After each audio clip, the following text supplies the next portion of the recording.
राखी बांधूंगी क्या, ये द्वारपाल मुझे दे दो। पहले देख लिया वचन के कच्चे नहीं है, इसलिए आई है भगवती। कोई आलतू फालतू थोड़े ही है, पहले देख लिया वचन का अटक है महाराज, इसलिए आई है सर।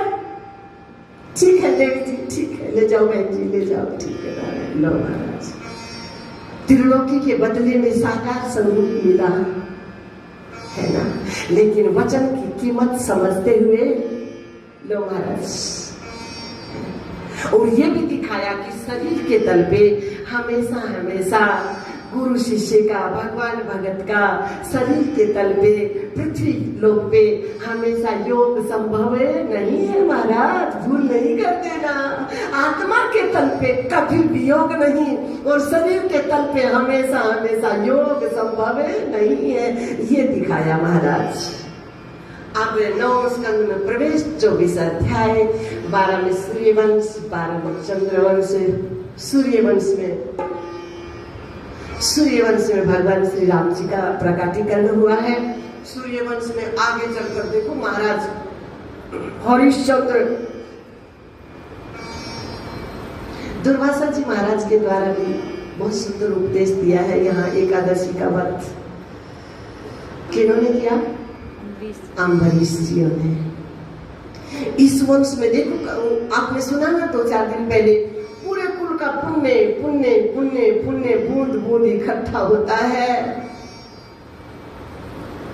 तब जाकर के अब यहाँ सूर्य वंश में तो कितना पुण्य संचित होते होते होते होते होते होते होते होते कहाँ आया, भगवान राघवेंद्र के रूप में प्रकट हो गया वो पुण्य सूर्य वंश में। फिर आगे महाराज हरिश्चंद्र जी महाराज, हरिश्चंद्र के रोहितास के महाराज बाहुक हरिश्चंद्र के बारे में तो क्या कहना है, सब पूरे कुल का पुण्य है। राघवेंद्र सरकार के रूप में संपूर्ण कुल का पुण्य है। राम जन्म कर हेतु अनेक, अजि परम विचित्र एक ते।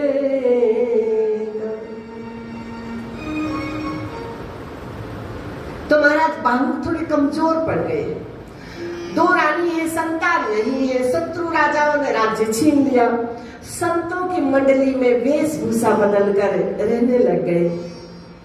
संतों को दया आई, एक फल दिया, फल एक है, फल तो एक ही है, ज्ञान तो एक ही है महाराज। ज्ञान फट कैसे सकता है, ज्ञान में दीवार कैसे खड़ी हो सकती है, ज्ञान में संप्रदायों के पर्दे कैसे आ सकते हैं, ज्ञान तो एक ही है महाराज, सत्य तो एक है महाराज। तो फल एक है, रानी 2 है, एक को फल दिया, दूसरी के मन में ईर्षा हो गई। जो भागवत के प्रथम ही आपने सुना, भगवत कृपा पात्र कैसा मन है, ईर्षा से शून्य जो मन हो गया, और ईर्षा से सब बीमारियों का जन्म हो जाता है। ईर्षा हुई, जहर खिलाया, जहर को गर कहा, जाको राखे साइया मार सके ना कोई। यहाँ ये दिखाया महापुरुषों का आशीर्वाद अकाट्य होता है, महापुरुषों का आशीर्वाद काटा नहीं जा सकता। महापुरुष ने आत्मदेव को प्रसाद दिया, भले लाख प्रयास किया धुंधुली में काटने का, लेकिन काट पाई क्या? आ गई वो कर्ण के रूप में। महापुरुषों का प्रसाद महाराज अकाट्य होता है। तो महापुरुषों ने प्रसाद दिया, कैसे खंडित हो सकता है? गर्भ के सहित जिस बालक का जन्म हुआ से नाम पड़ा महाराज सगर। महाराज सगर के 2 विवाह हुए, एक रानी को एक पुत्र असमंजस, दूसरी रानी को बहुत से पुत्र हुए। अश्वमेध यज्ञ रखा इन्होंने, देवराज इंद्र ने यज्ञ के घोड़े को चुराया, कपिल भगवान के आश्रम में रख छोड़ा। बहुत से जो महाराज सगर के पुत्र हैं घोड़े की खोज में निकले, इधर उधर घूमते घुमाते कपिल भगवान के यहाँ पहुंचे, घोड़ा दिखाई दिया, कपिल भगवान अपने स्वरूप में है, और लगे महाराज जैसे महाराज परीक्षित बोलने लगे उसी प्रकार से, यज्ञ का घोड़ा चुराया तो भय नहीं लगा, अब परिणाम देखकर आंखें बंद कर रहे हो, नाटक कर रहे हो। लो महाराज, भगवान ने किसी को दग्ध नहीं किया, भगवान की दृष्टि से नहीं चले महाराज, वो स्वयं की गलती से स्वयं ही जल गए, स्वयं के अपराध से स्वयं ही जल गए। गुरु जी कहते रहे जड़ा मूल से वो सत्य किसको चलाए, निज प्रभु में देखे जगत तो कई सन करे विरोध। सारा जगत मेरे परमात्मा का रूप है, सब में मैं ही हूँ। अपने आप से अपने आप को ही कैसे विरोध कर सकता है महाराज? अपने आप की पिटाई कोई अपने आप कैसे कर सकता है नारायण? संत हृदय नवनीत समाना, कहा कभी न पर कहे ही न जाना। माखन की उपमा तो दी, लेकिन तुलसी बाबा ने कहा चूक गया, गलती हो गई। माखन को तो स्वयं को ताप लगता है तब पिघलता है, और महापुरुषों का हृदय तो सामने कोई संतप्त मन को देख लिया जाता है तो पिघल जाता है, तर्पित हो जाता है। तो वो काय को किसको चलाएंगे महाराज? संतों से कभी भयभीत ना हो। हाँ, सावधान अवश्य रहना चाहिए। जैसे अग्नि से क्या करते हो, अग्नि से सावधान रहते हो ना, लेकिन ऐसा तो नहीं कि अग्नि के पास जाते ही नहीं हो। अगर चूल्हे में अग्नि नहीं जलाओगे भोजन कैसे पकाओगे? जाते हो लेकिन बचाव रखते हो, कुछ दूरी रखते हो। उसी प्रकार से संतों के सानिध्य में जाओ, लेकिन कुछ मर्यादा की दूरी बनाकर अवश्य रखना। ओम नमो नारायण। मल्लेश्वर जी आ गए हमारे जी। ओम नमो नारायण। समझ गए क्या? अग्नि को छूते हो क्या? अग्नि के साथ छेड़छाड़ करते हो क्या? अपना काम निकालते हो, लेकिन अग्नि से उचित दूरी बनाकर रखते हो कि नहीं? उसी प्रकार से महापुरुषों की कुटियाओं से, महापुरुषों के शरीरों से थोड़ी मर्यादा की दूरी बनाकर अवश्य रखो।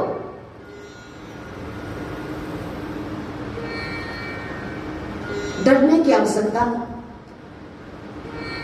अग्नि के पास नहीं जाएंगे तो भोजन कैसे पकाएंगे? महापुरुषों के सानिध्य में नहीं जाएंगे तो अज्ञानता का बादल कैसे छूटेगा? दिशा कैसे मिलेगी? भरम कैसे मिटेगा? लेकिन उचित दूरी, मर्यादा, दूर से प्रणाम करें, नम्रता रखे। समझ गए? चरण तो महापुरुषों के आपके भीतर है। अगर छूने को मन करे तो उस चरण को छुओ, चेतना चरण को। ये एक मर्यादा है उनकी, इस मर्यादा को बनाकर रखो। इसमें आपकी भी बढ़ाई और संतों की भी बढ़ाई। तो अपनी ही अग्नि से स्वयं ही जल गए महाराज। महाराज सगर के जो पुत्र असमन जैसे है वो घोड़े की खोज में निकले, घूम घुमा कर वहीं गए। भगवान श्री के श्री चरणों में दंडवत प्रणाम किया और पूछा, भगवान ये राग का ढेर, क्योंकि वहां दग्ध है मन, विचलित है मन। और जहां जिस शरीर में जिस जगह विचलित मन होता है ना, जैसे धुंधकारी के बारे में आपने सुना, गोकर्ण जी गए, विचलित मन है। देखा यहाँ कोई बहुत विचलित मन है, बहुत संतप्त मन है, बहुत जल रहा है कोई मन, बहुत व्याकुल है। उसी प्रकार से असमंजस को लगा, यहाँ बहुत बेचैनी है, या बहुत बेआरामी है, या बहुत दुख है। पूछ लिया महापुरुष ये सब? कहा कुछ बालक पता नहीं घोड़ा घोड़ा कुछ चिल्ला रहे थे, क्रोध में कुछ उगल रहे थे, अपनी अग्नि में स्वयं ही उनके शरीर राख हो गए। लेकिन वो तो नहीं मरे, वो तो यही है, वो संतप्त है उनके मन, बेचैन है उनके मन, तो उनका उद्धार कैसे होगा? कहा भगवती गंगा आए, उनके पावन जल का स्पर्श। अब राख में क्या रहा होगा, लेकिन उनके मन वही है, जो मन दग्ध हो रहे। राख का मतलब जो मन सड़ रहे हैं, जो मन जल रहे हैं। उन मनों पे भगवती गंगे अपना छींटा करे, अपनी करुणा की बारिश करे। में भगवती प्रकृति गंगा के रूप में, जिस प्रकृति से आप डर रहे हो, जिस प्रकृति के भीतर आपका मन भय से भयभीत है, मैं मर जाऊंगा, वो मां प्रकृति गंगा के रूप में आए और इनके मनों पे अपनी शीतल बारिश करे तो इनके मन शांत हो। महाराज लो लग गए तपस्या में, महाराज एक संतान को जन्म दिया और लग गए तपस्या में। अंशुमान को नहीं आई गंगा मां, तब तक तपस्या से कुछ तो शांति मिलती रही होगी। इनके अंशुमान हुए, कठोर तप किया, एक संतान को जन्म दिया और कठोर तप में लग गए, नहीं आई गंगा मां तो। इनके महाराज दिलीप हुए, भगीरथ का जन्म हुआ और महाराज दिलीप लग गए कठोर तपस्या में, गंगा मां तो नहीं आई। कितना इंतजार किया, कितना धैर्य है।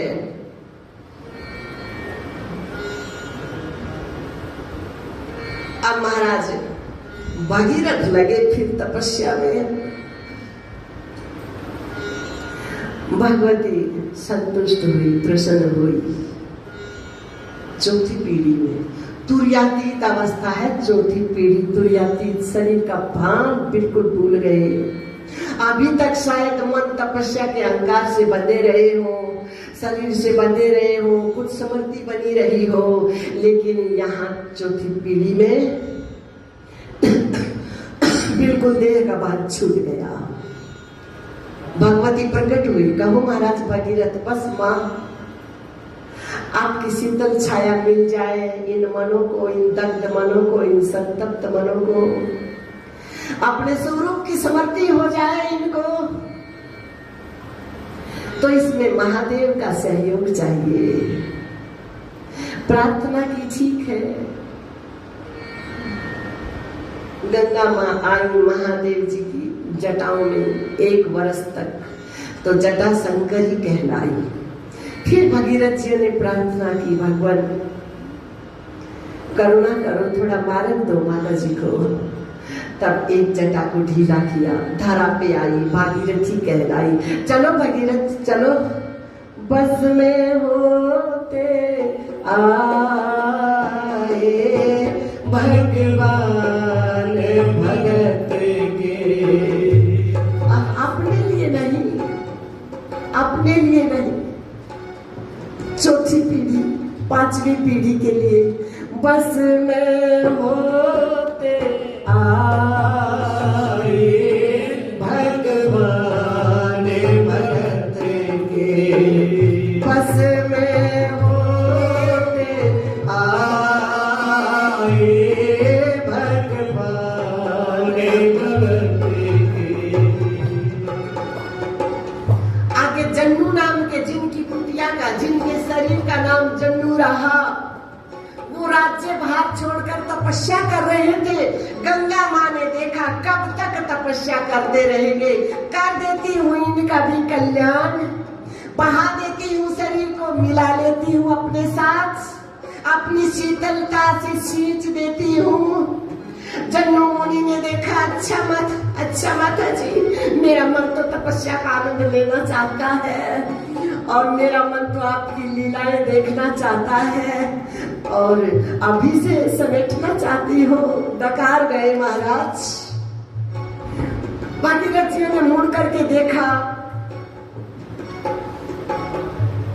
महाराज जी नमो नारायण। गंगा माँ बोले हमको बहना चाहती थी, डकार गई, तो करुणा करो अपनी पुत्री के रूप में।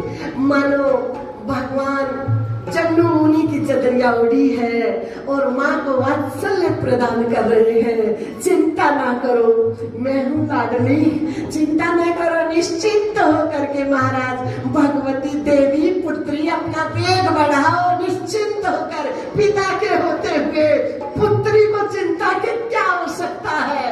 अपना विशाल रूप प्रकट करो भगवती। श्री गंगे मैया की, जन्नू जी महाराज की, पिता महाराज की। क्या बात है महाराज, झलक की फूट फूट कर रो पड़े। वो ब्रह्म ज्ञानी मन, वो अद्वैत की मस्ती में रहने वाला मन जब जानकी की विदाई देख रहा है तो फूट पड़ा मन महाराज। आज जन्नू महाराज के भीतर में वात्सल्य उमड़ा है। मेरी पुत्री को कोई पिता का परिचय तो दे दूं। दुनिया वाले बहुत विचित्र है, न जाने क्या प्रश्न खड़ा कर देंगे, किसकी पुत्री हो, कहां से आई हो, कौन तुम्हारा मददगार है, कौन तुम्हारी रक्षा करने में समर्थ है। अरे पुत्री के लिए पिता जितना समर्थ है सृष्टि में दूसरा कौन हो सकता है। पुत्री के रूप में प्रकट किया है लो बेटी, बहुत विशाल रूप से करो कलकलनाथ। और फिर आई है भगवती सारे संतों को पिता रूप में स्वीकार करते हुए, उनके चरण स्पर्श करने के लिए सप्तऋषियों के पास आई। 7 धाराओं में विशाल रूप बना लिया। सब संत मेरे रक्षक हैं। ये महापुरुषों, गंगा माँ आपसे क्या कामना कर रही, क्या रिश्ता है आपका गंगा माँ से।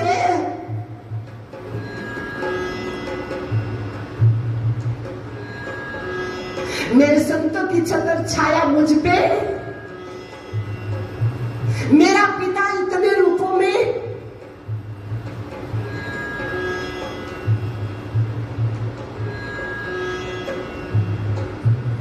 गंगा जैसी पुत्री को पाकर महापुरुषों आप तो धन्य हो गए, आपको प्रणाम है, आपको नमस्कार है, आपको नमन है। गंगा जैसी पावन पुत्री को पाकर आप धन्य हो गए महापुरुषों। 7 रूपों में आई है, कलकल करती हुई। अब मुझे क्या भय है, अब मेरा कोई क्या बिगाड़ सकता है, अब मुझे कोई क्या कह सकता है। ये विशाल रूप लिया और 7 धाराओं में 7 ऋषियों के एक साथ चरण स्पर्श किए महाराज गंगे मैया। और फिर भारत भूमि को अभिसिंचित करती हुई गंगा माँ। आप तो गंगा के किनारे रहते हो ना संतो महापुरुषों, आप तो अपनी पुत्री के पास रहते हो ना। थोड़ा ध्यान रखा करो, ध्यान, थोड़ा ख्याल रखा करो। आपकी पुत्री है वो, थोड़ा मर्यादा का ख्याल रखियो। पिता की बड़ी जिम्मेवारी होती है, बहुत ज्यादा जिम्मेवारी होती है पिता की पुत्री के प्रति। ख्याल रखियो।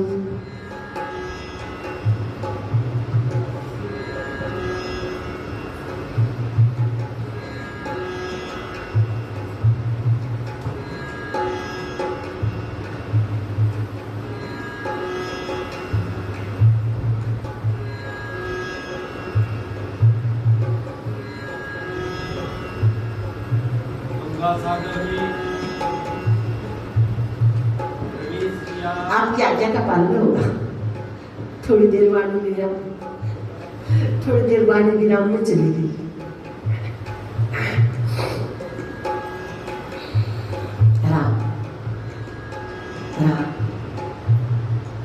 भारत भूमि को अभिसिंचित करती हुई गंगा सागर कपिल भगवान की यहाँ पहुंची है। कपिल भगवान के यहाँ पहुंची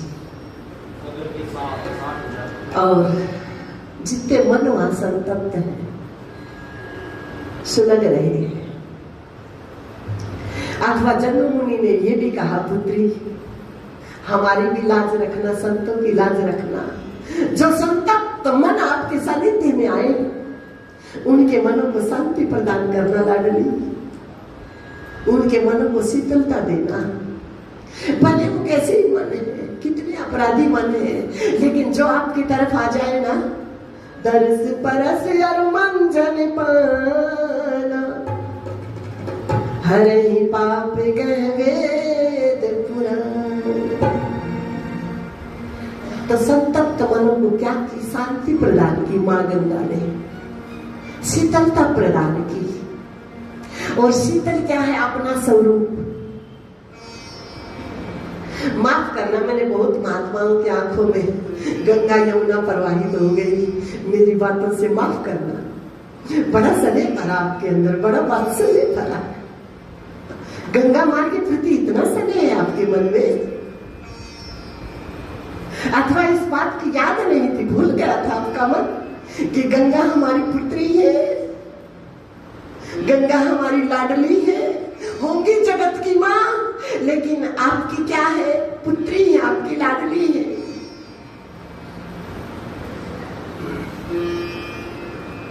शीतलता प्रदान, शीतल क्या है, आत्माराम। आत्माराम में मनो की क्या हो गई, गति हो गई, और गंगा माँ फिर गंगा सागर के साथ एक हो गई। गंगे मैया यही फिर महाराज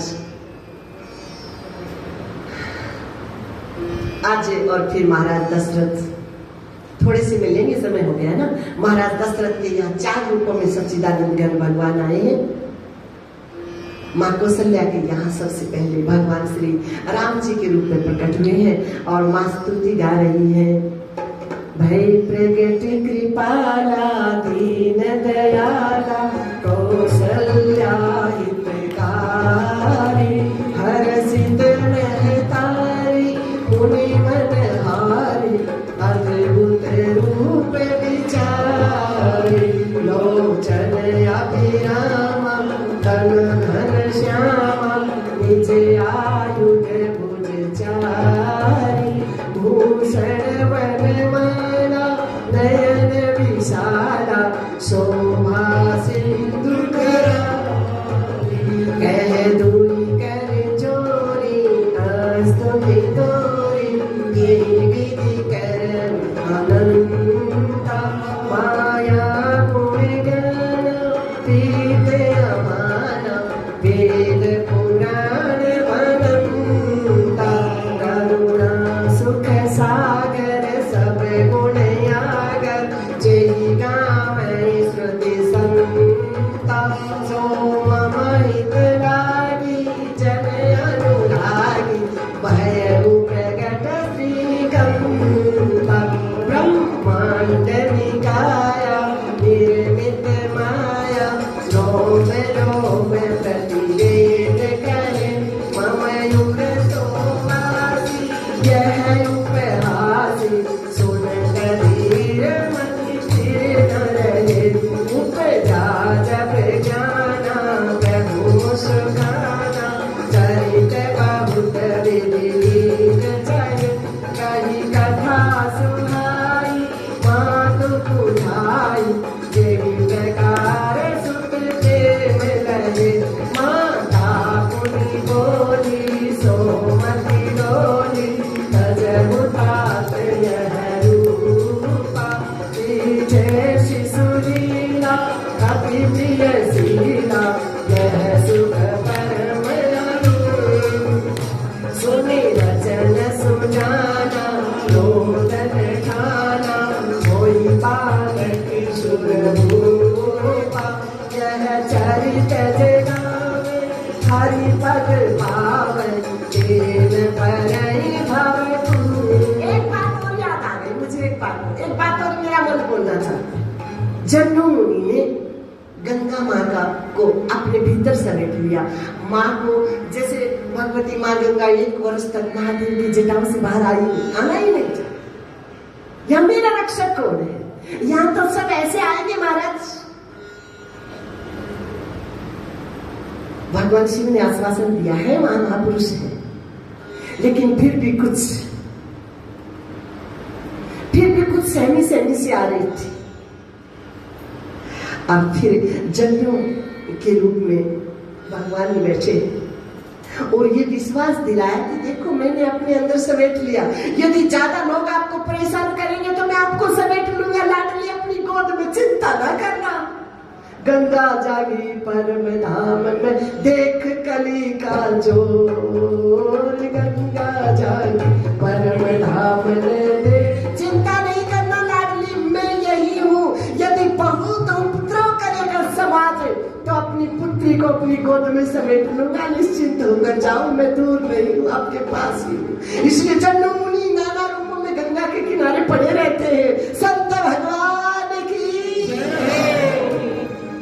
प्रणाम है, महापुरुष आपको प्रणाम नमन।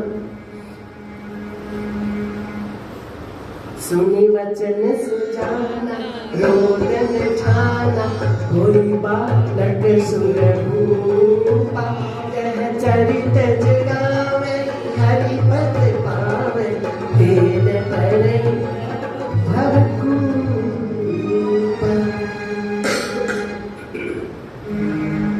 और 3 रूपों में और वही सच्चिदानंद भरत लक्ष्मण शत्रुघ्न के रूप में प्रकट हुए। समय पाकर बड़े हुए संत विश्वामित्र जी आए हैं, राम लखन को अपने साथ लिए गए। भगवान श्री राम जी ने ताड़िका का वध किया, मारीच आदि राक्षसों से यज्ञ की विघ्न बाधाओं को दूर किया, देवी अहिल्या का उद्धार किया, महाराज जनक को निश्चिंत बनाया, धनुष भंग किया, जानकी जी का राघव के साथ मिलन हुआ और फिर उधर आवाहन किया, बुलावा भेजा, बारात आ गई। वहां से भरत लक्ष्मण शत्रुघ्न जियों के साथ जानकी जी की 3 छोटी बहनें मांडवी उर्मिला सुरकीर्ति उनका उनसे मिलन हुआ। मानो चारों पुरुषार्थ धर्म अर्थ का मोक्ष महाराज दशरथ की झोली में बिना ही न्योता दिए बिना ही बुलाए आ गए। धर्मशील पे जाए सुभाए अयोध्या में आए हैं, आनंद उत्सव हो रहा है, मंगल गीत गाए जा रहे हैं। हम चलते हैं अब चंद्रवंश की तरफ। चंद्रवंश में आगे चलकर देवमीट अजमेर सूर सैनिक के महाराज वसुदेव जियों के देवकी 7 पुत्रियों के साथ विवाह हुए। देवी देवकी के यहाँ स्वयं सच्चिदानंद घन भगवान श्री कृष्ण के रूप में प्रकट हुए। भगवान ने 11 वर्ष गोकुल में लीला की, 14 वर्ष मथुरा में, 100 वर्ष द्वारका में और महाराज परीक्षित अपनी लीला समेट कर अपने में लय हो गए। बाल कृष्ण लाल की जय। ओ महाराज गुरुदेव, अभी तो मेरा समय भी बाकी है, तक्षक के आने में अभी समय है, दूरी है, अभी तो अभ्यास चलते रहना चाहिए, अभी तो भगवान की लीलाओं का विस्तार चलते रहना चाहिए। उन व्यापक ब्रह्म ने यहाँ धरा पे आकर क्या क्या लीलाएं की, किस प्रकार से क्रियात्मक उपदेश दिया, जिज्ञासुओं के मनों को किस प्रकार से दिशा दी, जरा सुनाओ ना महाराज जी, इतनी जल्दी भी तो न करो। बोले 4 दिन हो गए, भूख प्यास लगी होगी, कुछ खा लो पी लो। आपको भी बताना पड़ेगा गुरुदेव, क्योंकि सुषमना में प्राण चालू हो गया तो वो बूंद मिल गई, शरीर की भूख मिट गई और मन का आनंद में प्रवेश हो गया तो मन आनंदित हो गया। आनंद की खुराक चाहिए मन को, मन की भी भूख मिटी हुई है, तन की भी भूख मिटी हुई है। बस आप तो सुनाते जाइए तो ठीक है। कहा सबसे छोटी महाराज देव की पुत्री देवी देवकी का विवाह महाराज वसुदेव जी के साथ संपन्न हुआ। सारथी विदाई के लिए जा रहा, कंस को अपनी चचेरी बहन से बहुत स्नेह रहा। कहा सारथी को एक तरफ हटाया और स्वयं सारथी के पद पे बैठे और देवी देवकी को मन में बड़ी प्रसन्नता हुई, मेरे भैया का मुझसे इतना स्नेह है। भगवान ने देखा माँ के मन ने झूठी प्रीत का संग कर लिया, झूठी प्रीत का स्पर्श कर लिया मन ने। बात मन से बिगड़ती है और बात मन से ही बनती है महाराज। माँ के मन ने क्या किया, जगत की झूठी प्रीत को छू लिया और मुझे अछूती गोद चाहिए। इसलिए आकाशवाणी महाराज कंस, जिन बहन के प्रति तुम्हारा इतना लगाव है ना, उनका 8वां गर्भ तुम्हारा काल होगा। लो महाराज, घोड़ों की लगाम छोड़ी और तलवार निकाल ली म्यान से और माँ देवकी का मन पूर्ण रूपेण सिमट गया भगवान में, अछूता हो गया सब ओर से। वसुदेव जी कह रहे हैं आपको इनसे तो भय नहीं ना, इनकी संतान से भय है। मैं प्रत्येक संतान आपके समर्पित कर दूंगा, हवाले कर दूंगा। संतान की बात कह रहे हैं, सत्यवादी है नहीं, ब्रह्म उनके साकार रूप में कैसे आते, भगवान ने वचन नहीं दिया संतान का,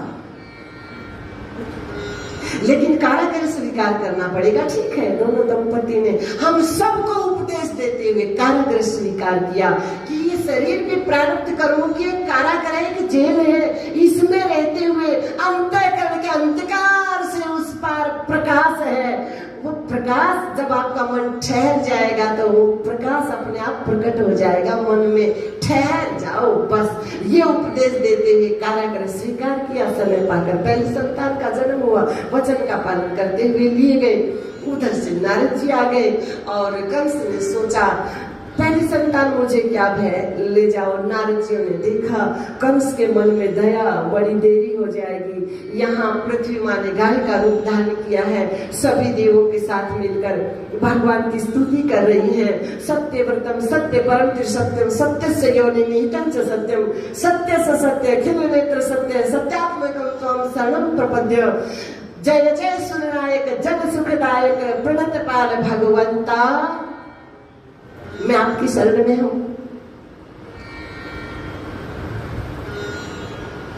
आकाशवाणी हुई, ब्रह्मदेव जी ने सुना, सबको सावधान किया। भगवान का प्राकटीकरण होने वाला, उससे पहले सभी देवी देवता ब्रज मंडल में गोपी ग्वालों के रूप में सावधान तया शरणो। महाराज से पहले सुन लो, ये सब कौन है? सब देवी देवता है, सब दंडकारण्य के संत हैं, सब गोलोकवासी हैं, कोई साधारण नहीं है महाराज। यूं कहो कि सब कृष्ण का ही रूप है, इतने रूपों में स्वयं कृष्ण है। सबने ऐसा ही किया।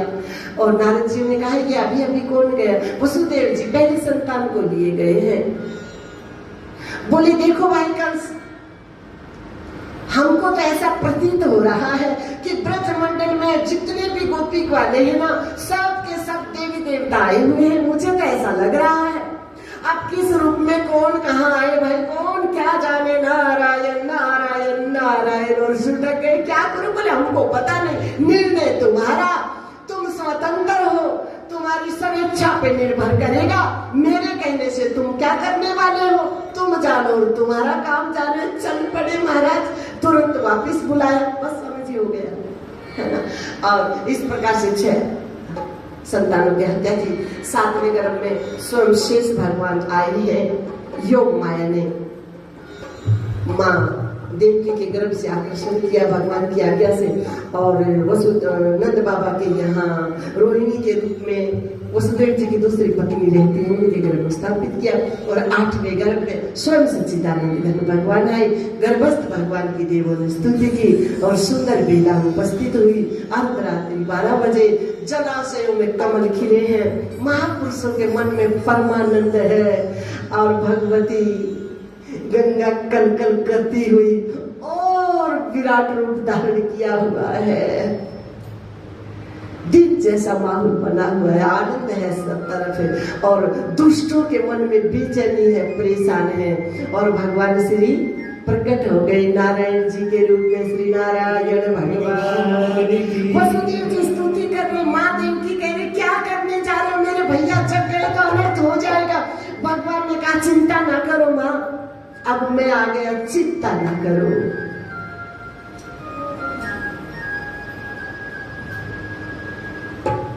मैं जैसा कहूं, पहले अपनी सुनाओ फिर मेरी सुनो। मैं जब बात धारण करूं, पिता महाराज के सब बंधन खुल जाएंगे। नंद बाबा के यहाँ कन्या का जन्म हुआ है, मुझे वहां छोड़ आएंगे और कन्या को ले आएंगे, आगे का कार्य हमारा। ऐसा कहते हुए भगवान श्री नारायण बाल रूप में प्रकट हुए। बाल कृष्ण लाल की जय। सब बंधन खुल गए, सुख में लिटाए हैं, ले आए हैं। और महाराज कालिंदी तो तपस्या कर रही है कब से।